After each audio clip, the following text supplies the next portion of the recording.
মৰিয়নি সমষ্টিত আমি চেলেংহাটত আছোঁ আৰু ইতিমধ্যে ইয়াত সমগ্ৰ দিচাং পানী যি কালৰূপ বানে সমগ্ৰ ইয়াৰ অঞ্চলটো উটুৱাই লৈ গ'ল। একো আচলতে ঘৰ নাই, একো ইয়াত বস্তু সম্পত্তি একো ৰাখিব নোৱাৰিলে ইয়াত বানাক্ৰান্ত যিসকল আছে। আৰু ইতিমধ্যে ইয়াত বানাক্ৰান্ত অঞ্চললৈ মৰিয়নি সমষ্টি ইতিমধ্যে বিধায়ক আহি উপস্থিত হৈছে। তেওঁলোকৰ আচলতে বুজ লৈছে আৰু সমগ্ৰ দৃশ্য আমাৰ কেমেৰাত বন্দী হৈছে। আচলতে কেনেধৰণে ইয়াৰ বাসিন্দাসকল আছে, খাবলৈ একো নাই, এটা থাকিবলৈ ঘৰ নাই, সাংঘাতিক এটা ভয়াৱহ পৰিস্থিতি। মই পোনে পোনে আচলতে আহিব বিচাৰিছোঁ ইয়াত যিসকল বিধায়ক আছে, বিধায়কগৰাকী ইতিমধ্যে ইয়াত উপস্থিত হৈ বানাক্ৰান্ত আচলতে খুব তেওঁ বুজ লৈছে। আচলতে সাংঘাতিক এটা ভয়াৱহ পৰিৱেশ। আজি প্ৰায় 8 দিন হ'ল আমি যি স্থানত আছোঁ, জাঁজি নদীৰ কাষতে আছে।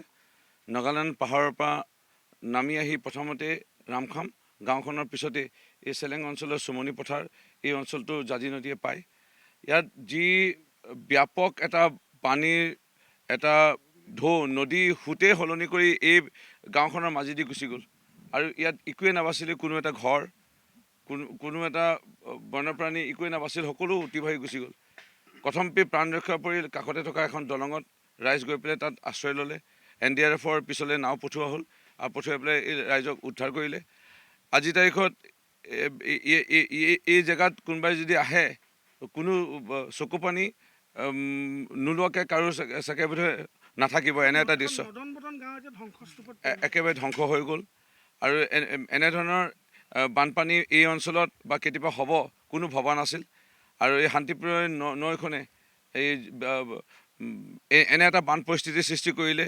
কেৱল এই গাঁও বুলিয়েই নহয়, আজি প্ৰায় 5,000তকৈ অধিক গৃহ আৰু ৰাইজ হয়তো প্ৰায় 25-30,000মান ৰাইজ ক্ষতি কৰিলে।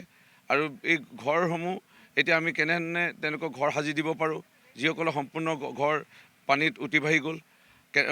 প্ৰাণ ইতিমধ্যে গ'ল 6জন ব্যক্তিৰ। এই 6জন ব্যক্তিৰ পৰিয়ালতে আমি 4 লাখ টকাকৈ এক্সগ্ৰেছিয়া মুখ্যমন্ত্ৰী ডাঙৰীয়াৰ উদ্যোগত বা সহযোগিতাত আমি দুৰ্যোগ ব্যৱস্থাপনা বিভাগৰ পৰা আমি 4 লাখকৈ দিলোঁ। এতিয়া আমি ৰাইজক কেনেধৰণে ঘৰলৈ উভতাই পঠিয়াব পাৰোঁ, ঘৰ সাজি দিব পাৰোঁ, সেইটো লাগি আছোঁ। বহু ছাত্ৰ ছাত্ৰীয়ে আমাক দেখিলে কান্দিছে, তেওঁলোকৰ কিতাপ পত্ৰ উটি বাঢ়ি গুচি গ'ল। বহুৱে পৰীক্ষাৰ কাৰণে প্ৰস্তুতি কৰি আছিল, আমি তেওঁলোকৰ কিতাপ কিনি আনি আশ্ৰয় শিবিৰতে পঢ়িবলৈ ব্যৱস্থা গ্ৰহণ কৰি দিছোঁ। বহু পশুধন উটি গুচি গ'ল, সেই পশুধনে জীৱিকাৰ অন্যতম একমাত্ৰ পথ আছিল আৰু উপাৰ্জনৰ একো পথ নাই। এতিয়া তেওঁলোকৰ চকু পানী টুকি আছে, কেনেধৰণে আমি পশুধন অলপকৈ কিনি দিব পাৰোঁ নেকি, সেয়া ব্যৱস্থাপনা কৰি আছোঁ। বহু মানুহৰ কঠীয়া উটি গ'ল, তেওঁলোকৰ কঠীয়া অন্য জিলাৰ পৰা কৃষি বিভাগৰ সহযোগিতাত কঠীয়া আনি দিব আমি প্ৰয়াস কৰিছোঁ। ইয়াতো আমি অন্য ঠাইত কমিউনিটি নাৰ্চাৰী খুলিছোঁ, য'ত কঠীয়া আমি দিয়াৰ ব্যৱস্থা গ্ৰহণ কৰিছোঁ। মই এই চেগতে অসমৰ বাহিৰৰ আমাৰ বহু লোকে, মানৱদৰদী লোকে সহায় কৰিছে। গোটেই অসমৰ বিভিন্ন সমষ্টিত, কিন্তু মৰিয়নি সমষ্টিত যিসকলে সহায় কৰিছে বা কৰিব আগবাঢ়ি আহিছে আৰু কৰিবলৈ আহিম বুলিও কৈছে, তেওঁলোকক এই চকুতে ধন্যবাদ জনাইছোঁ। এই বিপদৰ ক্ষণত আপোনালোকে আমাৰ নিজৰ আপোনসকলৰ বাবে এইকণ কৰিছে, নেদেখা ভগৱানে আপোনালোকক 100 গুণ উভতাই দিয়ক।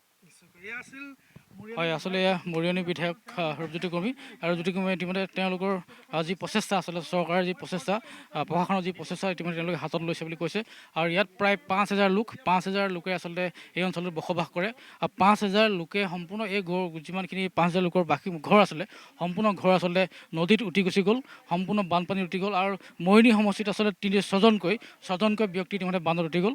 আৰু সমগ্ৰ দৃশ্য আমি পুৱাৰ পৰা ইতিমধ্যে নিশালৈকে আমি দেখাই আছোঁ। আৰু মৰিয়নি সমষ্টিৰ চেলেংহাটত ইতিমধ্যে ৰূপজ্যোতি কৰ্মী যি বিধায়কে সমস্ত ঘৰ দুৱাৰ সম্পূৰ্ণ বনাই দিম বুলি তেওঁ ইতিমধ্যে প্ৰচেষ্টা কৰিছে বা তেওঁলোকে ইতিমধ্যে কাম কৰিবলৈ ইতিমধ্যে আৰম্ভ কৰিছে। এনেধৰণে আচলতে মৰিয়নি সমষ্টি চেলেংহাটৰ যি এখন গাঁও, সম্পূৰ্ণ 5,000 মানুহ ইতিমধ্যে দুৰ্দশাগ্ৰস্তত ভুগি আছে বা এটা ভয়ানক অৱস্থাত ইতিমধ্যে ভুগি আছে।